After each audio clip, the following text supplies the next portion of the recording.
sering dilabeli sebagai pemikir Islam gitu.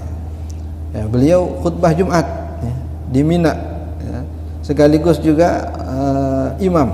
Masya Allah, mohon maaf ya, Fatihahnya luar biasa, panjang pendek panjang ya, makharijnya juga Allah. Padahal kita sering tampil di TV, sering tampil di ini sebagai pemikir Islam, tapi ketika jadi imam, Masya Allah. Ya kalau surah yang biasa sih, nah, ini suratul Fatihah, suratul Fatihah. Nah, ini yang kita, walaupun alim, misalkan urusan yang lain alim dia, nahu apal misalkan, fikih banyak tahu, tapi giliran baca Quran, ya, nggak beres bacaannya. Nah ini lain urusan. Ilmu ada porsinya, bacaan ada porsinya. Dalam bab salat, ya, bacaan itu yang paling penting. Liya ummakum aqra'ukum, ya.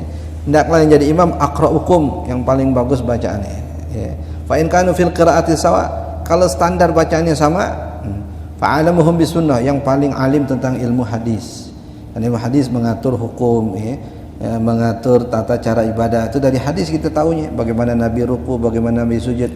Fa in kanu sawaan, kalau dalam ilmu hadisnya sama, nah fa awwaluhum hijratan, yang paling pertama hijrah. Akan dulu hijrah di zaman Nabi. Yang sekarang, konteks yang sekarang itu yang lebih dahulu masuk Islam, kalau memang Islamnya berbeda. Terus ada kriteria-kriteria panjang tuh berikutnya. Bahkan yang di luar konteks hadis ada ulama nambah-nambahin. Ini saya sama, ini sama. Yang udah kawin ya, daripada yang belum kawin. Kenapa? Yang udah kawin nanti pikirannya lebih fokus, yang belum kawin pikirannya nggak fokus. Kalau sama-sama udah kawin, yang bininya 2, repot. Udah kesono kemari dalam. Allahu Akbar ya. Ini ada au naqli harfin wal muqassir. Adapun muqassir yang tadi itu, yang lalai, man lam yabdzul wus'ahu li ta'allum, orang yang tidak memaksimalkan kesempatan untuk belajar yang wajib, kadar yang wajib untuk baca Quran, itu kadar wajibnya tuh. Adapun nagham ya, ilmu qiraat gitu ya, itu enggak wajib itu. Misalkan mau jadi kayak Muammar gitu ya, itu nggak wajib. Ini kadar yang wajib saja. Jadi tahu huruf ini idgham, ini ikhfa, ini panjang, ini pendek, itu kadar yang wajib. Nggak harus kita tahu bayati, ros, jawab, jawabul jawab. Itu ilmu nagham, ilmu bagus bacaan. Itu di luar konteks. Mustajmi'ina lisyurut. Ketahuilah bahwa dalam mazhab Imam Syafi'i tidak sah salat Jumat pun samar-samar dengernya, tapi mereka yakinin itu suara azan. Kadang kedengeran, kadang kagak, karena ada angin ya, dikatakan di sini karena ada angin.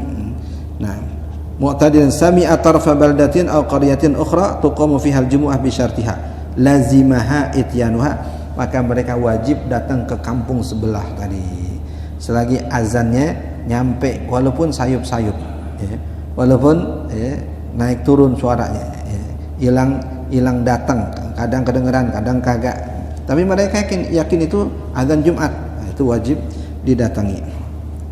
Lazimaha ityanuha wa sholatuha, wajib mereka datangi dan wajib mereka ikut sholat bersama mereka. Wa illa, tapi kalau nggak kedengeran azan sama sekali dan di kampung mereka tidak memenuhi syarat, tidak wajib Jumat bagi mereka. Fala talzumuhum al-jumu'ah. Nah, ini tambahan far'onnya ini. Yajuz taqlidul qail bi jawazil junil abain, boleh ngikut pendapat yang tidak mensyaratkan 40, ini keringanan ya. Seperti Imam Abu Hanifah, fa innahu jawazaha, Imam Abu Hanifah membolehkan bil arba'ah, dengan 4 orang ya. Ahaduhum al imam, salah satu dari yang 4 orang ini imam, karena tadi batasan minimal berjamaah 3 ya, dengan imamnya jadi 4. Wa Malik, begitu juga dengan Imam Malik, fa innahu jawazaha bi salasin aw bi 20. Dalam mazhab Imam Malik boleh 30, atau pendapat lain dalam mazhab Imam Malik boleh 20, tadi yang 12 juga. Wa la yakfi taqlidu ba'dihim bal la budda min taqlidihim wa ilmihim bi syurut ma yuqalliduna fi inda man yuqallidun. Tapi tidak cukup hanya mengikuti mereka, tapi juga harus tahu hal-hal yang berhubungan dengan mazhab mereka dalam perkara yang kita ikutin ya. Dalam perkara yang kita nggak ikutin nggak wajib tahu ya. Kan ada masalah, misalkan masalah bab nikah, mazhab Imam Abu Hanifah dengan mazhab Imam Syafi'i beda. Mereka tidak mensyaratkan ada wali misalkan. nggak wajib tahu kita urusan yang lain. Ini urusan yang kita pengen ikutin. Yang pengen ikutin apa? Jumat. Ya udah urusan salat sama urusan wudunya aja. Sama urusan yang membatalkan wudu dan membatalkan salatnya saja. Adapun masalah yang lain kita nggak wajib tahu. Jadi nggak sekedar ikut, wah mazhab Abu Hanifah boleh itu 4 orang. Tapi ente tahu nggak syarat dan rukun wudunya? Tahu nggak apa yang membatalkan wudunya? Karena nanti jangan-jangan ente nggak tahu itu batal menurut Imam Abu Hanifah, ente anggap kagak batal menurut Imam Syafi'i. Karena nggak boleh parsial, nggak boleh sepotong-sepotong, sepaket. Nah, wa yusannu lahum fi'lu dzuhur, dan disunahkan bagi mereka untuk melaksanakan sholat zuhur karena bertaklid kepada yang lain, sedangkan mazhab aslinya tidak membolehkan kurang dari 40, maka setelah itu mereka dianjurkan untuk sholat zuhur. Nah, kalau yang tadi kalau udah memenuhi syarat nggak ada alasan buat ngulangin zuhur. Kalau ini kan dalam mazhab kita tidak memenuhi syarat, walaupun dalam mazhab lain telah memenuhi syarat, maka dianjurkan sholat zuhur. Walaupun dikategorikan yusannu, disunnahkan untuk mengulang sholat zuhur. Tapi bukan berarti sholat zuhur jadi sunnah, enggak. Tetap status hukum sholat zuhurnya wajib. Niatnya nggak boleh diganti sholat zuhur sunnah. Jadi tetap usolli fardha az-zuhur, nggak boleh sunat zuhur. Qala al-Imam al-Qurni fi fatawi wa huwa al-ahwat, itu lebih hati-hati. Jadi kalau ngikut mendapat mazhab yang lain, kemudian kita ulangin. Khurujan minal khilaf, supaya kita keluar dari perbedaan antara ulama. Dalam mazhab Imam Syafi'i enggak sah, dalam mazhab mereka sah. Nah, supaya dapat dua-duanya, karena kita takut enggak Jumatan, kita sholat Jumat walaupun dengan 4 orang, tapi setelahnya kita sholat zuhur. Takut-takut sholat Jumat kita enggak sah, gitu ya. Akhirnya kita sholat zuhur tadi. Tapi tetap tidak meyakini salat zuhurnya wajib, tapi saat mengerjakannya, yaitu redaksinya, tetap wajib salat zuhur. Nah, wallahu al-mufti Muhammad al-Habsyi. Nah, nanti baru akan dibahas standar merdeka, kemudian balik, kemudian juga dengan mustawtin. Nah, wallahu a'lam. Ya, ada pertanyaan silakan. Ya, Rabb. Ada ya. Udah. Untuk masalah mustautin, untuk sholat Jumat di perkantoran, banyak dari perkantoran, maksudnya mustautin mencukupi yang kira-kira saat mustautin. Nah, baik.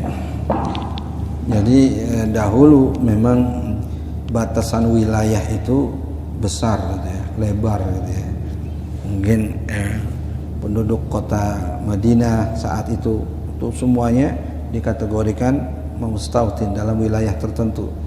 Tapi dalam konteks sekarang, itu wilayah kita yang sempit, yang kecil, dengan bilangan penduduk yang besar. Jadi sejauh mana daerah itu dikategorikan sebagai daerah istiton kita? Apakah Jakarta Selatan kita masih dianggap mustautin se-Jakarta Selatan, atau sekelurahan kita, kelurahan Selong misalnya. Selagi kita salat di kelurahan Selong kita mustautin. Kalau kita udah pindah ke Mampang udah bukan mustautin misalkan. Nah ini batasan-batasan ini yang juga menjadi pembahasan ulama untuk memberi batasan tadi. Nah, ya kantor, begitu juga kantor. Kalau dia masih lingkup Jakarta Selatan misalkan, yang mereka pegawai-pegawainya itu banyak datang dari wilayah yang masih dalam cakupan wilayah dia, Jakarta Selatan, walaupun ada mungkin dari luar daerah itu yang mereka tadi masuk kategori mukim, bukan mustautin. Jadi yang mustautin ini yang 40 tadi itu kita katakan tadi kalau ikut pendapat dalam mazhab Imam Syafi'i yang mensyaratkan 40 itu min ahlil istitan. Adapun mukim ini yang sah salat Jumat mereka. Apatah lagi tadi kalau seandainya tidak menjadi penggenap atau tidak menjadi pelengkap dari bilangan yang 40. Jadi kalau ikut pendapat tadi itu, kalau kita merasa ragu jangan-jangan ini belum mencukupi syarat istitan, setelahnya salat zuhur sebagai khurujan minal khilaf, untuk keluar dari perbedaan pendapat antara ulama. Tapi kalau ikut tadi pendapat yang mengatakan tadi istitan ini cakupannya sampai ke situ, ya berarti kita yang datang dari lokasi yang dekat dengan kantor itu masih dikategorikan sebagai mustautin gitu. Nah, ini khilaf ulama. Ini karena ini kitab kita kitab tipis, jadi enggak sampai banyak masail atau khilaf-khilaf yang diangkat di sini. Cuma sekedar saduran-saduran tertentu. Itu masalah istitan. Nanti juga ada penjabaran ini. Kita belum masuk ke dalam pembahasan tentang istitan. Ya. Nah, fadhal. Ya. Ya.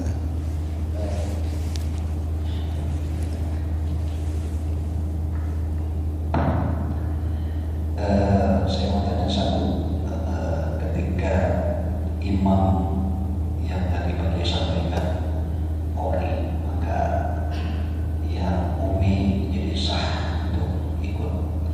Adapun kita tahu imam bacanya tentang Al-Fatihah nggak bagus, tahu persis. Terus apakah kita sholat bisa atau tetap harus kita ikutin imam yang bacanya kurang bagus? Jadinya begini. Tadi kriteria ummi tadi itu merubah huruf, ya, tidak memberikan huruf haknya. Kalau masalah bagus kan qori, berarti qori anian. Ya, ada suara gurih gitu ya. Ada orang yang suaranya biasa-biasa saja tapi hurufnya atau tajwidnya benar, itu nggak jadi masalah gitu. Nah, jadi kalau seandainya imam tadi itu masuk kategori ummi, ya, ummi artinya yang memang hurufnya berubah-ubah atau makharijul hurufnya berubah-ubah. Nah, ini yang dikatakan tadi. Sedangkan kita standar kita tuh termasuk qari, artinya kita bisa baca Quran sesuai dengan hukum-hukum tajwidnya. Maka kita tidak sah salat berjamaah dengan ummi tadi. La tasih, dikatakan ulama, tidak sah ya, salat qari di belakang ummi, artinya bermakmum kepada ummi.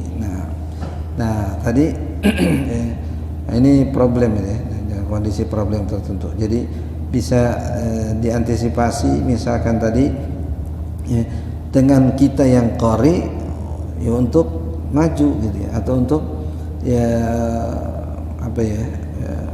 untuk maju apa gimana ya, untuk maju supaya yang ummi tadi nggak jadi imam gitu ya.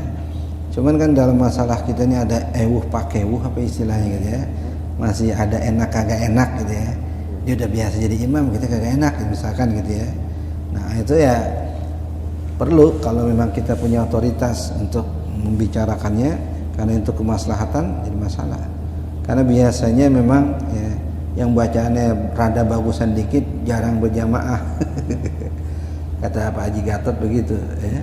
Yang bisa kagak datang ya. Yang kita yang kurang-kurang ini justru rajin datang. Nah, jadi memang harus ada kepedulian masalah yang seumpama ini ya. Apalagi di wilayah kita banyak ustaznya misalkan. Nah, itu gimana kita punya kesepakatan atau kekompakan untuk masing-masing menjalankan fungsinya.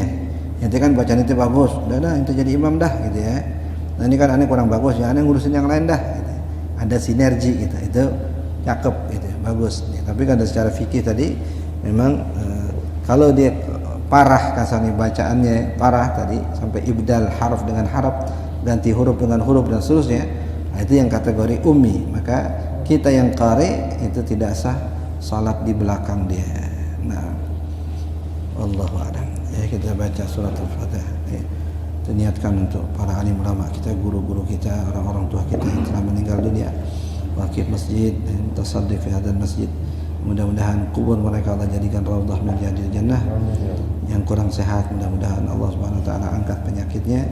Kita mudah-mudahan selalu dijaga oleh Allah Subhanahu wa taala. Anak-anak kita yang sedang belajar mudah-mudahan diberi kemudahan dan diberi kesehatan serta dijadikan anak yang saleh dan salehah. Ala hadhihi niyyah wa ala kulli niyatin salihah. Al-Fatihah. A'udzu billahi minasyaitonir rajim. Bismillahirrahmanirrahim. Alhamdulillahi rabbil alamin. Iyyaka na'budu wa iyyaka nasta'in. Shiratal ladzina an'amta 'alaihim ghairil maghdubi 'alaihim waladdallin. Amin. Bismillahirrahmanirrahim. Alhamdulillahi rabbil alamin. Allahumma shalli wa sallim barik ala sayyidina Muhammad wa ala ali sayyidina Muhammad wa anfa'na bima 'allamtana 'allimna ma yanfa'una warzuqna uluman tanfa'una fid dini wad dunya wal akhirah waqshif qulubana wa amin rawatina wastur uyubana washfi mardana warham mautana waqdi hawaijana hawaijad dunya wal akhirah wa sallallahu ala sayyidina Muhammadin wa alihi wa sahbihi wasallam walhamdulillahi. Assalamualaikum warahmatullahi wabarakatuh.